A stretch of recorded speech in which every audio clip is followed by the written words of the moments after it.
vocês que é um novo tempo de culto, tempo de experimentar Deus se revelando a nós, Deus nos conduzindo e falando. E Deus tem coisas tão profundas, tão especiais, preparadas para as nossas vidas, que nós possamos, com gratidão, com louvor, com ações de graças, com salmos, com cânticos e hinos espirituais, então receber tudo que Deus tem para nós. E assim então olharemos para frente, porque então a palavra de Filipenses 3, versículo 12, se cumpre em nossa vida, que diz assim: não que eu o tenha já recebido ou tenha já obtido a perfeição, mas prossigo para conquistar aquilo para o que também fui conquistado por Cristo Jesus. Vamos seguir então para conquistar aquilo que nos foi conquistado por Cristo Jesus. Deus quer entregar isso para você neste tempo de culto. Venha celebrar junto. Venha estar na presença de Deus em comunhão com outros que caminham nesta mesma direção. Amém.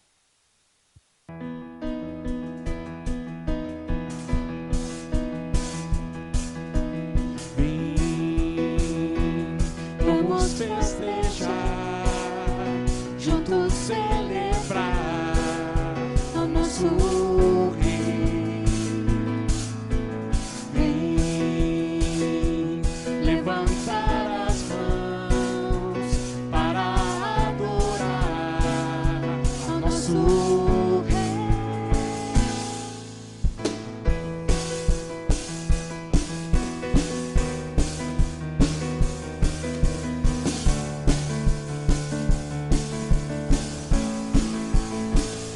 Senhor Jesus, viemos te encontrar para juntos te adorar com devoção. Tu mereces o louvor que ouves hoje aqui. Tu és o único. Vem, vamos festejar, juntos celebrar ao nosso Rei. Vem, levantar as mãos para adorar ao nosso Rei. Senhor Jesus, viemos ofertar a gratidão que flui de nossas almas. Nós alçamos nossa voz com um brado de louvor que explode em nossos corações. Vem, vamos festejar, juntos celebrar o nosso Rei.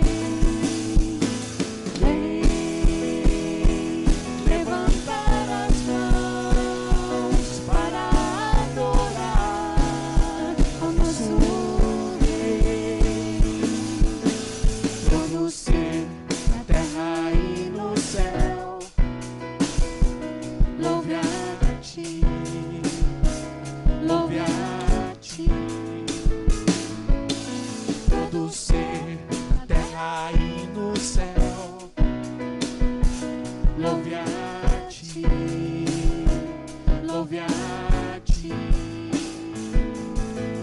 Todo ser na terra e no céu, louve a ti, louve a ti. Vem, vamos festejar, juntos celebrar o nosso Rei. Vem,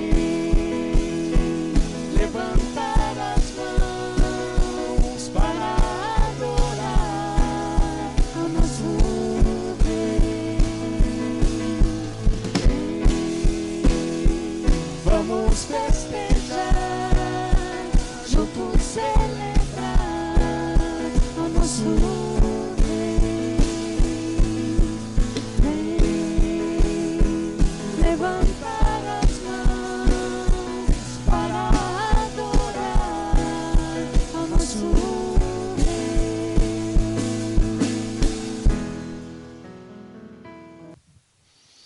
Olá. Dias atrás, a minha filha Júlia, ela tem 8 anos, me convidou para assistir um filme. E eu disse, vamos assistir com certeza. Ela me chamou e eu disse, Júlia, qual filme você quer assistir? E ela disse, eu quero olhar o filme Os Croods, ou The Croods, que é uma animação de 2013. E nesse filme conta a história de uma família que vive na era pré-histórica, escondida a maior parte do tempo dentro de uma caverna, né? Uma família liderada por um pai, a esposa, 3 filhos, uma jovem, um adolescente e um bebezinho, e a sogra, né? Que está dentro da caverna também junto com eles. E ele sempre faz uma piada sobre a sogra dele. Mas uma das coisas que chama atenção quando eu olho esse filme é que o líder dessa família é o pai. E esse pai morre de medo de tudo que tem no exterior da caverna e impede que a família saia a qualquer custo. A única vez por dia que eles saem é simplesmente para ir caçar um pouco de alimento, para que então depois à noite eles possam voltar para a caverna. E o que o pai sempre diz é que, segundo ele, a escuridão pode levar à morte. Na verdade, pelos preceitos que ele mesmo diz, tudo que está fora da caverna leva à morte. E isso tudo começa a mudar no filme quando começa uma transformação. A Pangeia começa a se dividir e as montanhas começam a desmoronar, os rios começam a mudar de local e a caverna que eles têm é soterrada e eles ficam sem a casa. Eles não têm para onde ir. E nisso, o filme vai contando a história dessa mudança que eles precisam viver sem ter mais agora a casa deles. E esse filme continua e aí eles vão, passando o tempo, eles conhecem um jovem nômade, né, no qual a filha jovem se apaixona por ele. E esse jovem nômade, normalmente, ele vai apresentar para a família esse mundo exterior. Ele apresenta para a família várias ideias modernas para a época, e isso é muito ruim para o pai e protetor. E agora, junto, eles vão começar a enfrentar novos desafios e tem que se adaptar a essa nova era, agora sem a caverna que eles têm. É interessante que isso, quando eu estava olhando esse filme, me lembrou que parece um pouco da época que nós vivemos, né? Uma época onde, do nada, repentinamente, de uma hora para outra, nós tivemos mudanças, transformações grandes na nossa vida. E eu percebo, por exemplo, que quando a gente olha para isso, a gente percebe que a gente nunca espera, ou a gente nunca acha que isso vai acontecer conosco. Por exemplo, o iluminismo, ele colocou na nossa mente, esse movimento colocou que o viver é pela razão. E que, por exemplo, na época que nós vivemos, em 2020, que pandemia é uma coisa da Idade Média. Não é algo que vai acontecer com nós, detentores de toda a sabedoria do mundo hoje. E a pandemia vem e nos mostra que nós não temos controle sobre isso. E aí, para quem é um pouquinho, talvez, mais de idade, vai lembrar de 2001, quando os aviões colidem com as Torres Gêmeas, com o Pentágono e nos Estados Unidos. E eu me lembro até hoje que, quando eu vi a cena, o primeiro pensamento que me veio à minha mente foi como a nação mais poderosa do mundo pode ser atacada.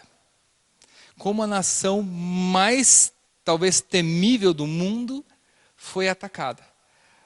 Aquele império americano foi atacado, e pior que ele foi atacado bem no coração deles, né? E quando a gente olha um pouco para isso, a gente consegue, a gente sempre acha que nunca vai acontecer conosco. A gente sempre acha que tudo que a gente consegue construir nunca vai desmoronar. E aí sempre existe a lei de Murphy, né, que sempre vai dizer que se algo tende a dar errado, com certeza dará errado. E essa lei nos persegue a vida toda, e por mais que a gente construa e elabore planos mirabolosos, chega um momento que isso tudo desmorona. Talvez deve ser até por isso que Jesus falou para a gente não construir sobre a areia. Ele já ensinou um pouco sobre isso. Mas o que me chama a atenção, olhando para essa família dos Croods, é que de uma hora para outra eles tiveram que mudar o seu hábito de família, de como viver. A pandemia nos trouxe uma nova realidade de como nós vivemos como família, mas também nos trouxe uma nova realidade de como nós vivemos como igreja. Porque agora, durante um bom tempo, nós não nos reunimos mais presencialmente. Não tinha ninguém na porta para chegar para nós e dizer, bom dia, seja bem-vindo. Agora não, agora nós olhamos simplesmente tudo no online. A gente teve que aprender a sobreviver quanto a isso. E no livro de Atos, existe um capítulo que expressa um pouco que o que os The Croods tiveram que mudar o seu jeito de ser, a igreja, a primeira igreja de Atos também teve que alterar a sua maneira como eles aprenderam a viver, como eles aprenderam os primeiros passos na fé. Em Atos 8, nos relata, até chegar nesse capítulo, nos relata que a igreja vivia uma paz, vivia uma tranquilidade, tudo era certo, tudo era correto, tirando o capítulo 5 de Ananias e Safira, mas o resto estava vivendo de uma forma perfeita, de uma forma muito boa, tudo certo, tinham comunhão, se reuniam nas casas, iam para o templo, tudo certo, tudo bacana, tudo feliz, até que vem o capítulo 7, que vem a morte de Estevão, e ali começa a se desencadear uma perseguição àquela igreja. E quando a gente olha para isso, a gente percebe que todo mundo que eles viviam, aquilo que eles conheceram como igreja, como vivenciar a igreja, desmoronou. E aí no capítulo 8 nos diz o seguinte, no início do capítulo. Naquela ocasião, desencadeou-se grande perseguição contra a igreja em Jerusalém. Todos, exceto os apóstolos, foram dispersos pelas regiões da Judéia e da Samaria.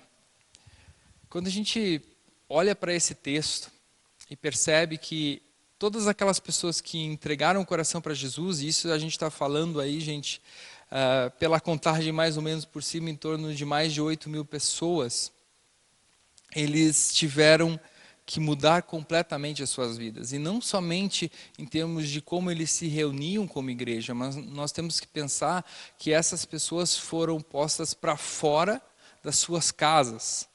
Não tiveram mais o trabalho. Eles tiveram que procurar se alocar de outra forma dentro desse mundo por causa da fé em Jesus Cristo.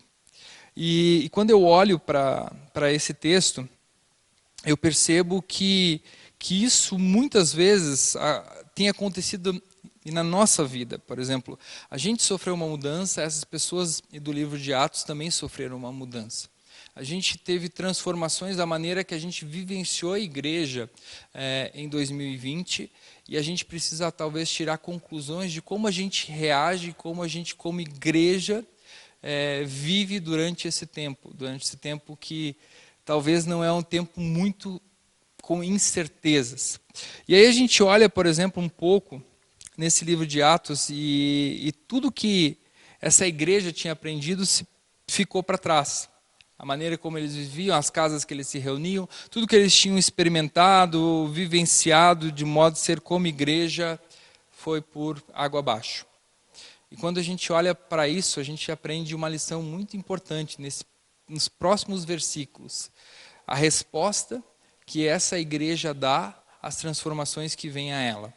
Quando no versículo 4, começa a contar a história de Filipe em Samaria. E começa dizendo o seguinte: os que haviam sido dispersos pregavam a palavra por onde quer que fossem. Indo Filipe para uma cidade de Samaria, ali lhes anunciava o Cristo. Quando a multidão ouviu Filipe e viu os sinais miraculosos que ele realizava, deu unânime atenção ao que ele dizia. Os espíritos imundos saíam de muitos dando os gritos, e muitos paralíticos e mancos foram curados. Assim, houve grande alegria naquela cidade. Eu acho fantástico esse texto, porque ele nos mostra qual foi a resposta da igreja a essa fase de tribulação. A resposta da igreja foi que aqueles que foram dispersos, aqueles que perderam seus lares, aqueles que perderam seus empregos, por onde eles passavam, eles iam pregando o evangelho. E aí conta a história de Filipe, conta a história de Filipe, que ele vai para uma cidade da Samaria, ele prega o evangelho, milagres acontecem, e a frase que eu mais gosto nesse texto diz o seguinte: assim, houve grande alegria naquela cidade. Aonde Filipe passou, aonde o evangelho foi pregado, houve transformação e trouxe alegria para aquela cidade. Quando nós olhamos para esse texto, a gente vê a resposta que a igreja deu, a igreja de Atos deu a essa tragédia, a esse caos que veio sobre ela. Agora chegou a nossa vez, gente. Como nós, como igreja, as nossas vidas sofrendo essa grande transformação, como a gente reage a tudo isso que tem acontecido. Talvez você se pergunte, mas o jeito que eu aprendi a ser igreja era de uma maneira um pouco diferente. Agora a gente vai viver igreja nas nossas casas. Deus assim permita, a gente volta a se reunir, mas até onde a gente vê no momento, ainda não tem uma direção correta para isso. O que a gente aprende? A gente aprende com a família dos Croods que a gente precisa se reinventar numa nova era, num novo momento que vem à nossa frente. A gente aprende com a igreja de Atos que ainda a gente continua sendo igreja, mesmo dispersa, mesmo talvez não se reunindo num grande grupo, nós continuamos sendo igreja, pessoas unidas em nome de Jesus Cristo, na fé em Jesus Cristo, trazendo transformação através do Evangelho, aonde nós estamos inseridos, aonde nós moramos, aos nossos vizinhos, à nossa cidade, trazendo essa transformação. A gente chega um momento, e eu acho que a pandemia nos mostra isso, que a gente precisa sair da nossa caverna, porque tudo aquilo que a gente tinha construído talvez desmoronou. 2020 foi o ano de planos frustrados. Muitas das coisas que a gente pensou em fazer não deu certo. Mas eu tenho certeza que tem muitas coisas que você não pensou em fazer que Deus te moveu a fazer. E uma das coisas que eu tenho entendido durante esse tempo, e olhando para esse livro de Atos, é que muito mais do que nós falamos que a crise gera oportunidades, a crise também gera responsabilidade. A crise gera a responsabilidade de agora nós sermos, então, igreja para transformar, igreja que vai glorificando a Deus, mas ao mesmo tempo transformando as realidades aonde a gente está inserido. Agora nós temos a chance de alcançar mais pessoas. Nós temos, vamos dizer, a responsabilidade de reconstruir depois da pandemia, como igreja. A primeira igreja primitiva, vários relatos históricos contam essa transformação que ela ajudou em várias outras pandemias de varíola, sarampo. Agora chegou a nossa vez, como igreja, como responsabilidade que nós temos de levar esse evangelho para as outras pessoas, mas mais do que isso, vivenciar ele de forma prática. Gente, nós chegamos a 14 milhões de desempregados no Brasil. Agora é o momento da igreja responder a isso de alguma forma.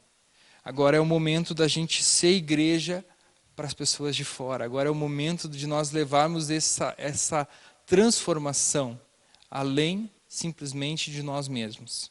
Agora chegou para levar para o mundo. Agora chegou para levar para a nossa cidade.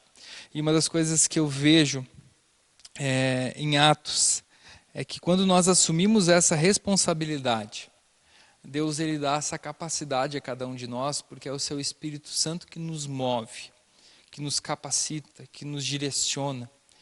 E uma das coisas que me faz crer nessa palavra e que me faz olhar com esperança para essa transformação é que, como ocorreu lá em Samaria, onde diz que houve grande alegria naquela cidade, através das nossas vidas, Deus quer nos usar como usou Filipe, para que haja grande alegria nos nossos vizinhos, na nossa vizinhança, no nosso bairro, na nossa cidade. Deus tem nos chamados para isso. Eu gosto muito de uma frase do missiólogo David Bosch, que ele diz: não é a igreja de Deus que tem uma missão, mas o Deus da missão que tem uma igreja. Agora chegou a hora de nós, com certeza, assumirmos essa responsabilidade, gente, que talvez por muito tempo nós não fomos sal, nós não fomos luz nesse contexto. Agora chegou o momento de que Deus talvez nos quebrou as nossas cavernas, para que a gente pudesse sair e para que a gente pudesse levar luz e levar sal para este mundo. Que Deus ele nos anime nisso, que Deus nos capacite e que a gente possa assumir essa responsabilidade de vivenciar a igreja, de ser igreja, aonde nós estivermos. Vamos orar? Senhor, eu te louvo pelo Teu Espírito Santo que enche as nossas vidas, Deus, de alegria. Que Tu nos capacite, Espírito Santo, a servi-lo aonde nós estivermos, Deus. Para que o Teu nome, então, seja glorificado, Deus, em toda a terra.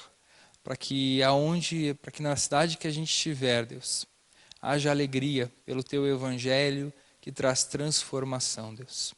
Eu oro por isso. Nos anima, nos capacite, Deus, em nome de Jesus. Amém.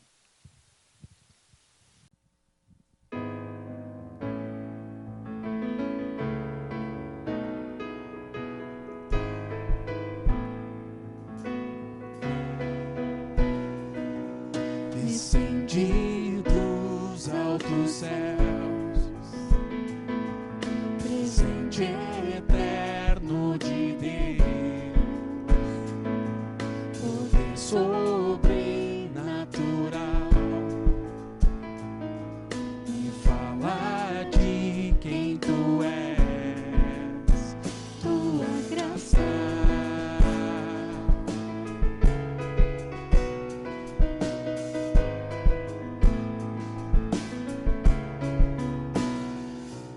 Clareia minha visão,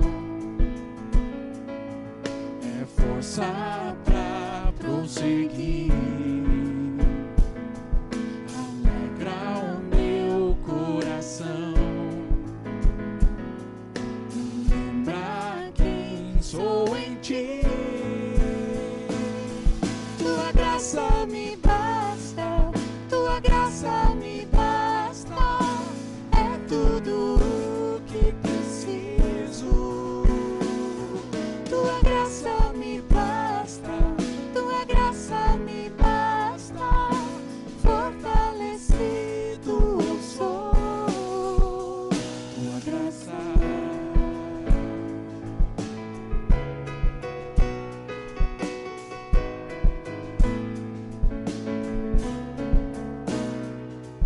Descendi dos altos céus, presente eterno de Deus, poder sobrenatural, e falar de quem Tu és, Tua graça.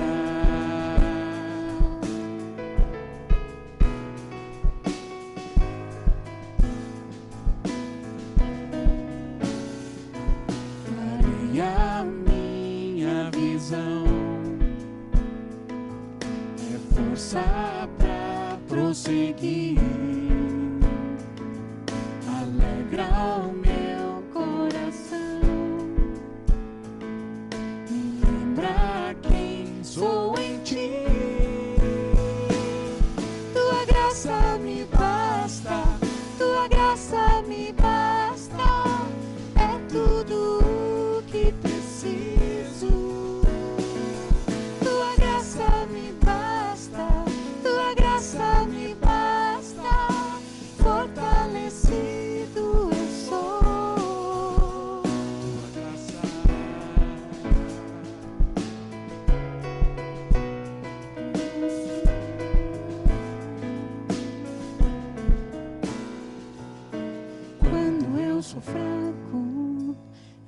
que sou forte quando eu sou fraco.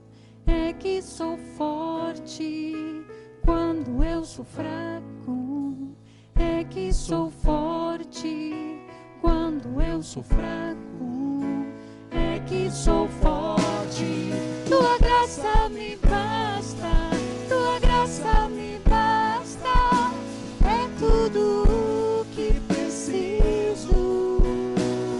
Tua graça me basta. Tua graça me basta. Fortalecido sou. Tua graça me basta. Tua graça me basta. É tudo o que preciso. Tua graça me basta. Tua graça me basta. Fortalecido eu sou. Tua graça.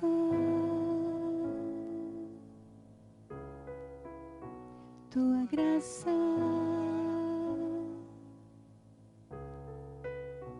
Tua graça.